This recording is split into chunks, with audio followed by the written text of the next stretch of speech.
समुद्र के किनारे एक वृद्ध ऋषि जिनका नाम आरण्यक है, मृत्यु से पहले अंतिम सत्य जानने की यात्रा पर निकलते हैं। पहला पड़ाव महासागर। वो एक शांत समुद्र में प्रवेश करते हैं जहां उन्हें एक विशाल नीली व्हेल मिलती है। व्हेल बोलती नहीं, लेकिन उसकी आंखों में एक पूरा जीवन तैरता है। ऋषि उसका पीछा करते हैं गहरे पानी में, जहां उनकी अपनी बीती भावनाएं, प्रेम, पछतावा और अधूरे रिश्ते भूत की तरह तैरते हैं। व्हेल उन्हें सिखाती है, भावनाएं दबाने से नहीं, समझने से शांत होती हैं। दूसरी यात्रा में ऋषि पर्वतों पर चढ़ते हैं जहां तेज हवाएं चल रही हैं।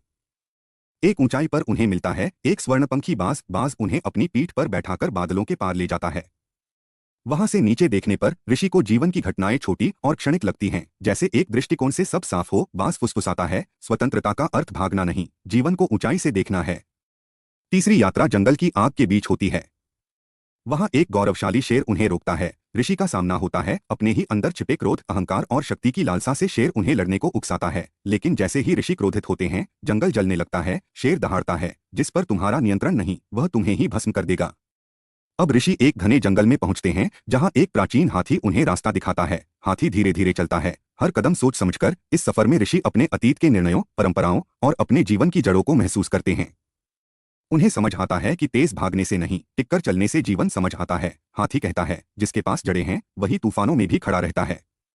आखिरी पड़ाव एक रहस्यमयी रात में, जंगल की छाया में। वहां उन्हें मिलता है एक काला पैंथर जिसकी आंखें सोने जैसी चमकती हैं। पैंथर बोलता नहीं, वो सिर्फ देखता है। ऋषि को अपनी आत्मा का अंधकार दिखता है, अकेलापन, मृत्यु का डर और अस्तित्व का प्रश्न। तभी पैंथर एक बरगद के पेड़ के नीचे बैठ जाता है। ऋषि समझते हैं, मैं पंचरत्न को नहीं खोज रहा था, मैं स्वयं के 5 रूपों से मिल रहा था।